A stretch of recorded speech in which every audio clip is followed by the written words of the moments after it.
Features of accounting को समझने के बाद फिर हमको अगले टॉपिक पर आना है और वो टॉपिक है प्रोसेस ऑफ अकाउंटिंग, जिसकी चर्चा अभी वही मैंने किया था, प्रोसेस ऑफ अकाउंटिंग।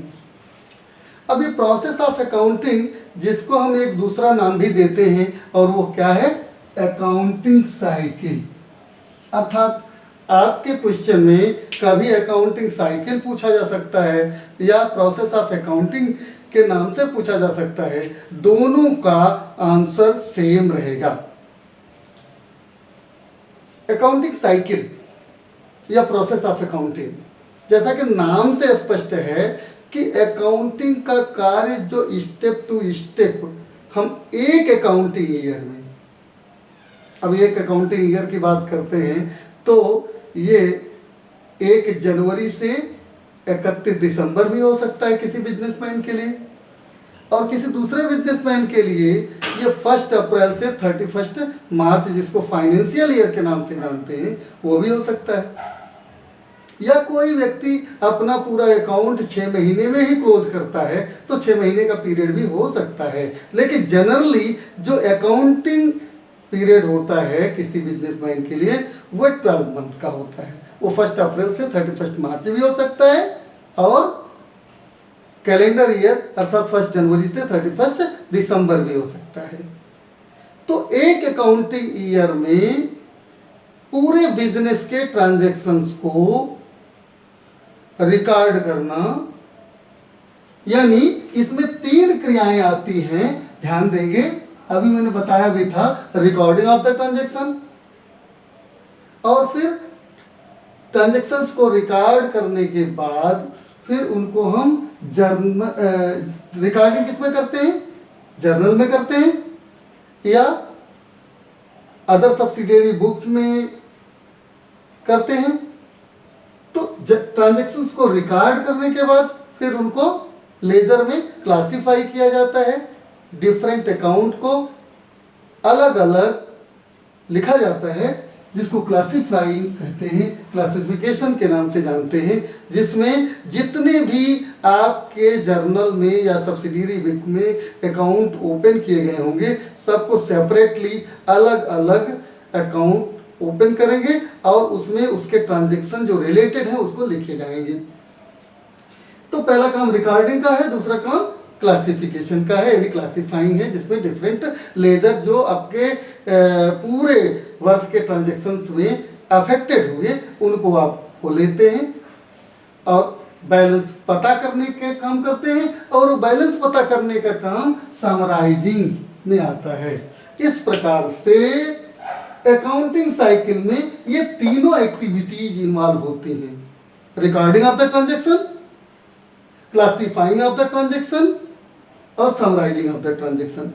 रिकॉर्डिंग का काम जर्नल एंट्री में करते हैं या सब्सिडियरी बुक्स में करते हैं, और क्लासिफाइंग हम लेजर पोस्टिंग का काम करते हैं।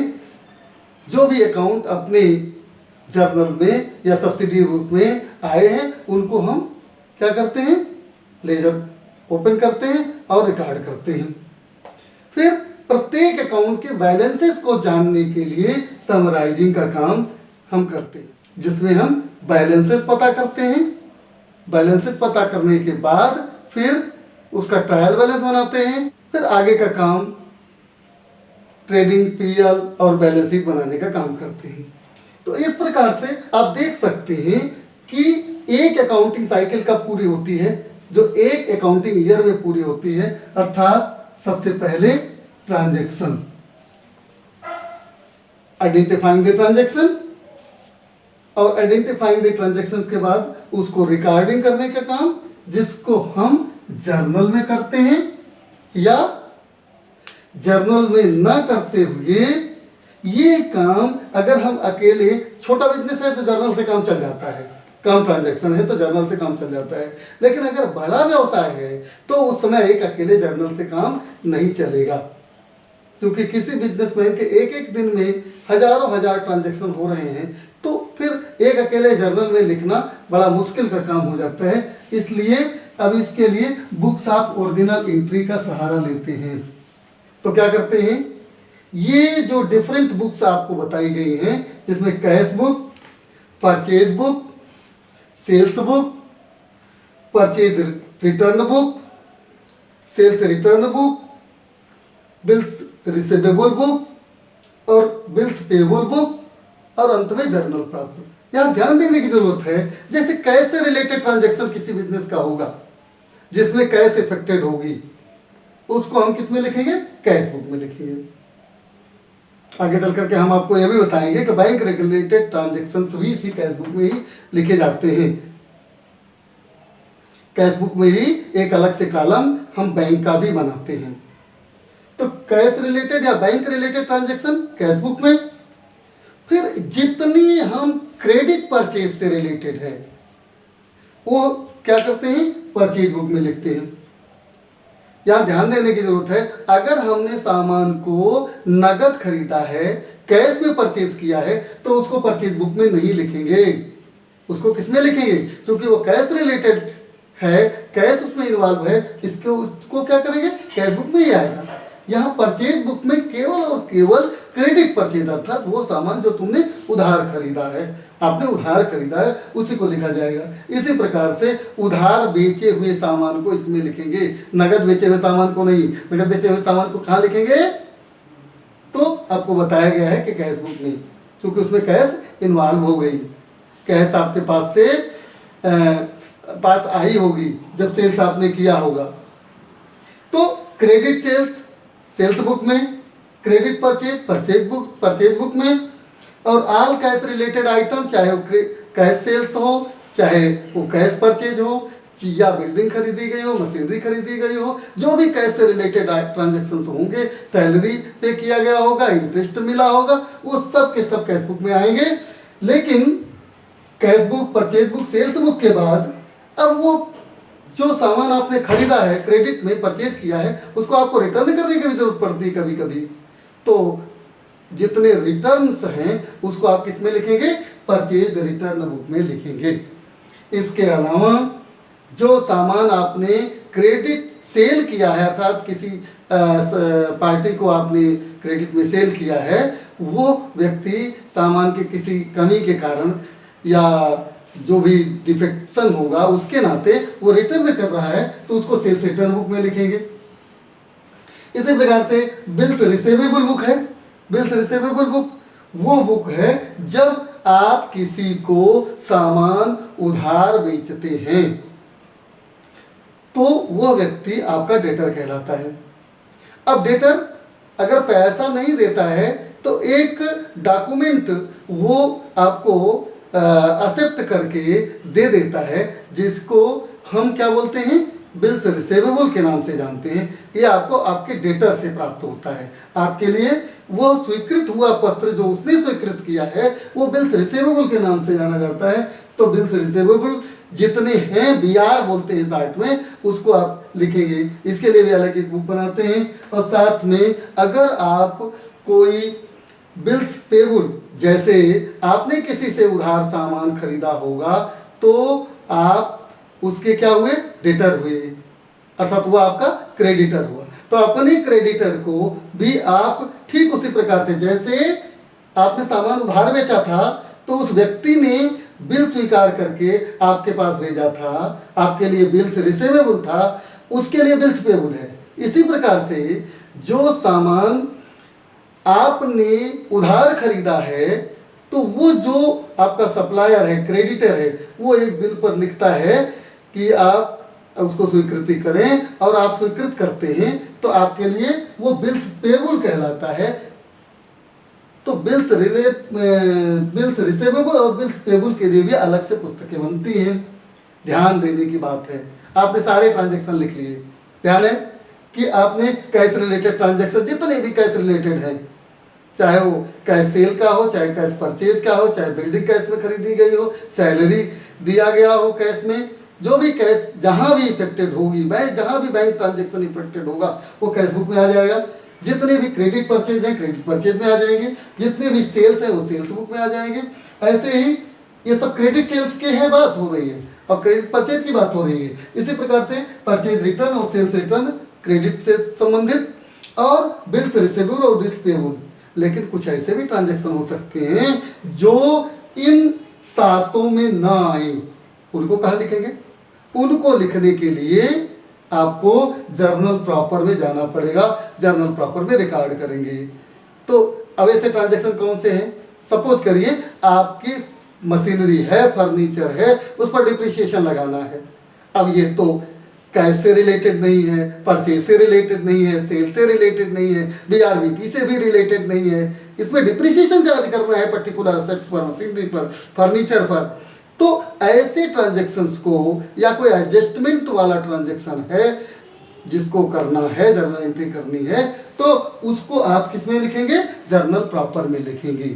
तो एक अकेले जर्नल में, या अगर जर्नल में नहीं लिखा तो अलग अलग ये 8 सब्सिडियरी बुक्स व्यवसाय की आवश्यकता के अनुसार ये कम भी हो सकते हैं। कुछ लोगों को अगर मान लीजिए बिल्स रिसीवेबल और बिल्स पेबल में वो डील नहीं करते हैं तो उनको इसकी जरूरत नहीं है, वो नहीं लिखेंगे, वो केवल 5 से ही काम चला लेंगे।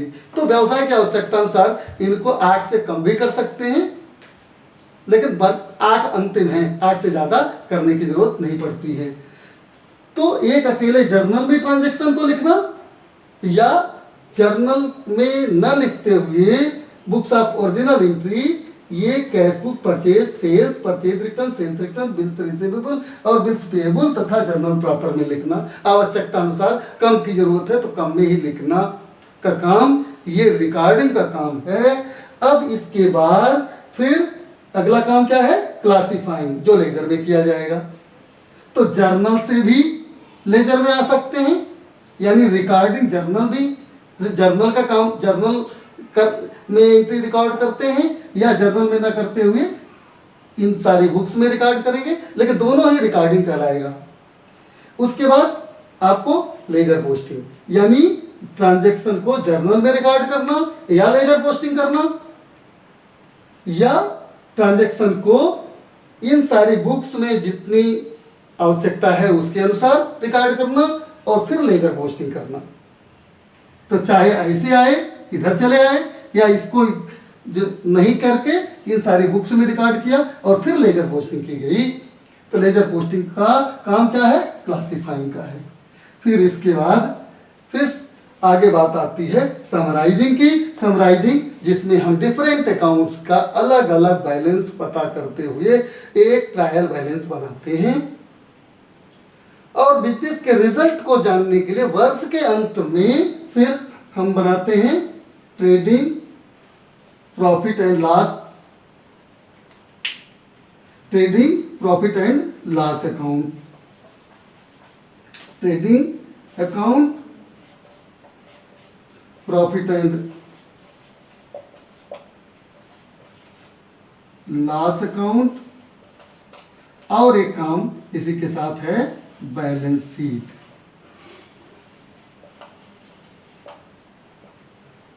तो ये काम करते हैं। ट्रायल बैलेंस बनाने के बाद ट्रेडिंग अकाउंट बनाएंगे जिससे हमको ग्रॉस प्रॉफिट या ग्रॉस लॉस पता लगेगा। प्रॉफिट एंड लॉस अकाउंट बनाएंगे जिससे नेट प्रॉफिट या नेट लॉस पता लगेगा। फिर अंत में आप असेट्स और लायबिलिटीज का एक लिस्ट बनाएंगे जिसको शीट के रूप में बनाते हैं, जिसको बैलेंस शीट कहते हैं, ये बनाएंगे। इतना सब करते हुए एक अकाउंटिंग ईयर आपका कंप्लीट हो जाएगा और ये एक अकाउंटिंग साइकिल होगी। यही प्रोसेस ऑफ अकाउंटिंग का कार्य एक वर्ष में पूरा होता है, अर्थात ट्रांजैक्शन के बाद उसको जर्नल में लिखना या इन सारी ओरिजिनल बुक्स में लिखना आवश्यकता अनुसार। अगर जर्नल में नहीं लिखेंगे तो इसमें लिखेंगे या केवल अकेले जर्नल में लिखेंगे। फिर जर्नल से लेजर पोस्टिंग या जर्नल में नहीं लिखा तो इसमें लिखने के बाद इससे लेजर पोस्टिंग, फिर इसके बाद इसका ट्रायल बैलेंस बनाना, फिर अंत में आपको फाइनेंशियल स्टेटमेंट बनाना अर्थात trading profit and loss account और बैलेंस शीट जिससे बिजनेस का रिजल्ट पता हो सकेगा। फिर इसको हम डिफरेंट जो वेरियस पार्टीज है रिलेटेड उनको जानकारी देंगे, ये सब काम करेंगे। इस काम एक अकाउंटिंग साइकिल में पूरा हो जाता है और फिर अगले सत्र से ट्रांजैक्शंस, फिर उनकी जर्नल एंट्री या सब्सिडियरी बुक में रिकॉर्ड करना, फिर लेजर पोस्टिंग, फिर ट्रायल बैलेंस, फिर trading profit and loss account. इस प्रकार से ईयर बाय ईयर ये अकाउंटिंग साइकिल चलती रहती है। Thank you.